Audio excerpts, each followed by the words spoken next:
Hi everyone, आज का video बहुत ही ज़्यादा इम्पोर्टेंट होने वाला है। आज जो है क्लास 8 वालों के लिए जो हिंदी का एग्ज़ाम हुआ है वो आंसर की लाया हूँ। आइए फटाफट से देख लीजिए। पहला पारी में 3 विषय का परीक्षा हुआ आप लोग को, तो चलिए हिंदी का देख लेते हैं। पहला सवाल क्या लिखा हुआ है। तो जी हाँ दोस्तों, पहला सवाल है मनुष्य कैसा प्राणी है। मनुष्य जो है सामाजिक प्राणी है। पैसेज में ही उत्तर छिपा हुआ है। तो आइए अगला सवाल, मनुष्य जीवन के लिए क्या अनिवार्य है। मनुष्य जीवन के लिए अनिवार्य है एकता। ओके, चलिए अगला सवाल, समाज को खुशहाल बनाने के लिए किन में एकता होनी चाहिए। तो किन में होना चाहिए, जातियों में, संप्रदायों में, वर्गों में, यानी कि इनमें से सभी। अगला सवाल, एकता न होने पर किसके अंग टूटकर बिखर जाते हैं। तो किसका अंग टूटता है दोस्तों मेरे प्यारे, तो ये हो जाएगा जीवन। ओके, चलिए अगला सवाल, प्रस्तुत गद्यांश का उपयुक्त शीर्षक क्या होना चाहिए। क्या होना चाहिए, किसके बारे में बताया गया है। एकता के महत्व पे हो जाएगा ए वाला उत्तर सही। अगला सवाल, मौसम आया है। तो कौन सा मौसम आया है, देख लीजिए यहाँ पर, पतंगों का मौसम। आज पतंगों का है, मतलब पतंगों का मौसम आया है। चलिए कौन सा मौसम होगा यहाँ, पतंगों का हो जाएगा।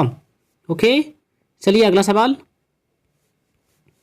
आकाश में किन रंगों की पतंग है। आकाश में है दोस्तों इंद्रधनुष का। चलिए अगला सवाल, पतंगों का राज कहाँ है। नभ में, कहाँ में, नभ में है। ओके, चलिए ठीक है।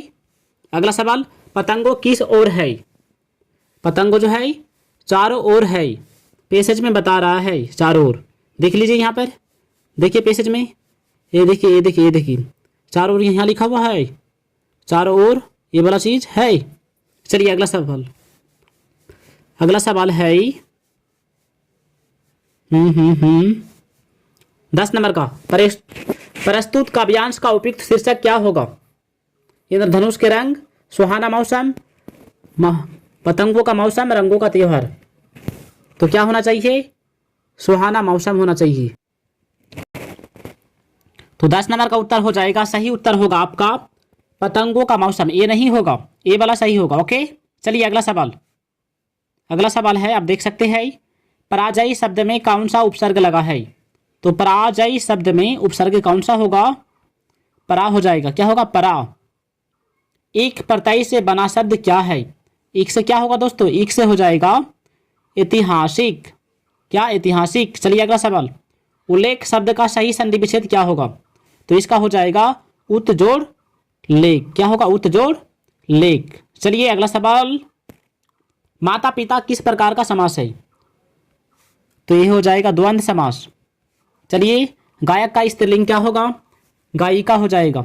अगर नायक रहता तो नायिका होता, गायक है तो क्या होगा, गायिका। 1 नंबर का सही उत्तर।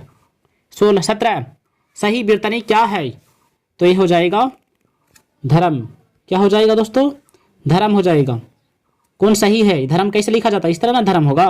चलिए अगला सवाल, शीश शब्द का तद्भव रूप क्या होगा। शीश का हो जाएगा सिर। ओके, चलिए ठीक है। निम्न में कौन संख्यावाचक विशेषण है, किसमें संख्या आता है। तीसरा चौथा किस में आया, तो ए वाला हो जाएगा तीसरी मंजिल। ये नहीं होगा, ए वाला सही उत्तर होगा 2 नंबर का। ठीक, चलिए अगला सवाल, जी तोड़ मेहनत करना मुहावरा का अर्थ क्या होगा। तो इसका उत्तर हो जाएगा दोस्तों अथक परिश्रम करना। अगला सवाल आइए फटाफट, संतोष का विलोम शब्द क्या होगा। संतोष का हो जाएगा ओ संतोष। निम्न में व्यंजन वर्ण कौन है। व्यंजन वर्ण हो जाएगा मो। कक्षा में प्रथम आने पर अपने पिता को लिखे गए पत्र के रिक्त स्थानों को सही विकल्प द्वारा भरी। तो चलिए आइए, पहला हो जाएगा इसका उत्तर, अच्छा यहाँ पर क्या बोलेंगे, पूज्य पिताजी सादर प्रणाम बोलते हैं। क्या बोलेंगे, सादर प्रणाम। तो यहाँ उत्तर होगा इसका सादर प्रणाम। 1 नंबर का बिल्कुल करेक्ट आंसर।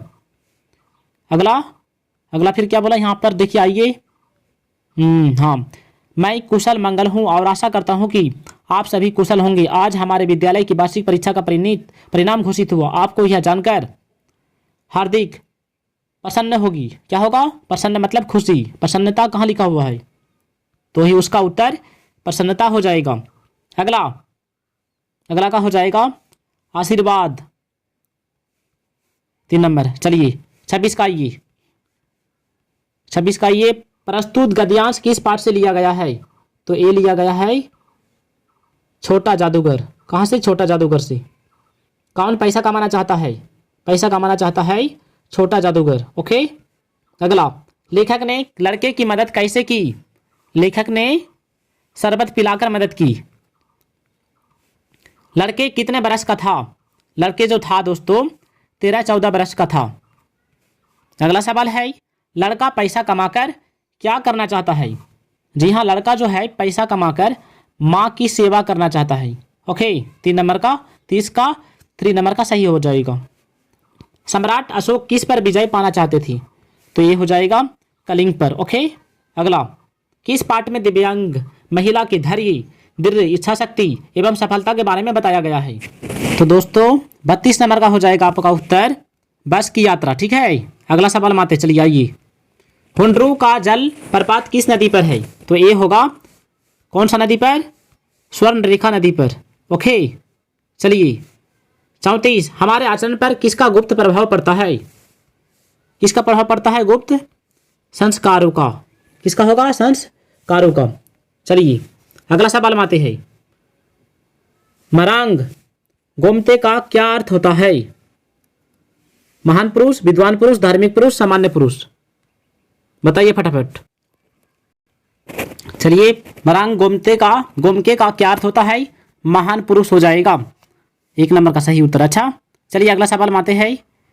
अगला सवाल है दोस्तों आपका, चलिए थोड़ा घूम गया है, सॉरी उसके लिए। अगला सवाल है, महाराजा छत्रसाल कहाँ के राजा थे? तो ये थे बुंदेलखंड का। अमरूद का पेड़ अनंत क्यों काटा गया है? क्यों काटा गया है अमरूद का पेड़? बताइए ना।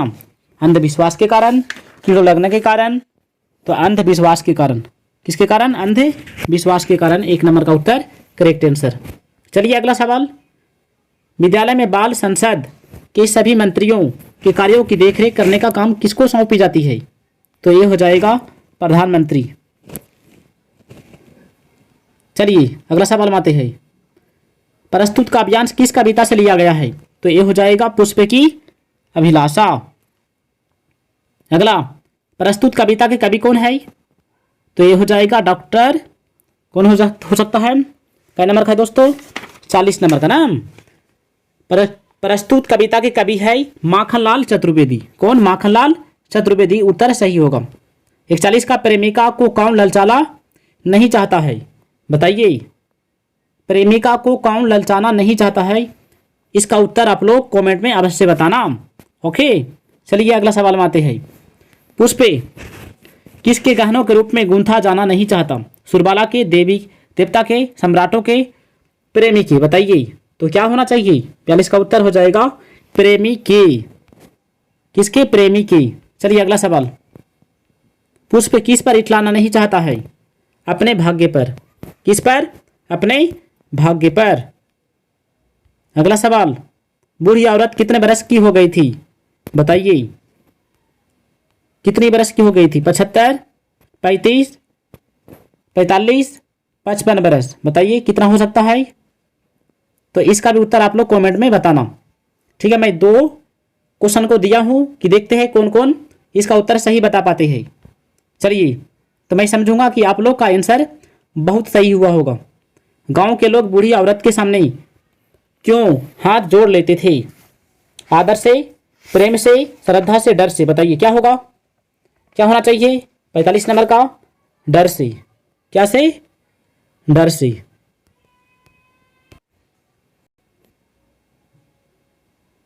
कानून की किसी भी किताब में किस शब्द का जिक्र नहीं है? तो ये हो जाएगा डाइन। ओके। 47 का, भरत के आग्रह करने पर श्री राम ने उन्हें क्या संदेश दिया? क्या दिया? उन्हें दिया उखाड़ूं। श्री राम को अयोध्या लौटने के लिए कौन कौन मनाने गए? भाई भरत तो गया है लेकिन उनके साथ बहुत कोई गए हैं। गुरु वशिष्ठ, राजा जनक भी गए। इनमें से सभी हो जाएगा। अगला सवाल है, विकास के नाम पर प्रकृति के दोहन का चित्रण किस देवता में, किस कविता में हुआ है? तो ये हो जाएगा बूढ़ी कविता का दुख। बूढ़ी पृथ्वी के दुख का कारण क्या है? पेड़ों को काटना, नदियों को दूषित करना, इनमें से सभी। क्या हो जाएगा इसका उत्तर? इनमें से सभी हो जाएगा। ओके, आप लोग कमेंट में अवश्य लिखना किसका कितना सही हुआ है, और मैं जितना बोला हूँ उतना सवाल का उत्तर आप लोग कमेंट में अवश्य लिखना। धन्यवाद। वीडियो अच्छे लगे हैं तो वीडियो को लाइक करना, चैनल को सब्सक्राइब करना।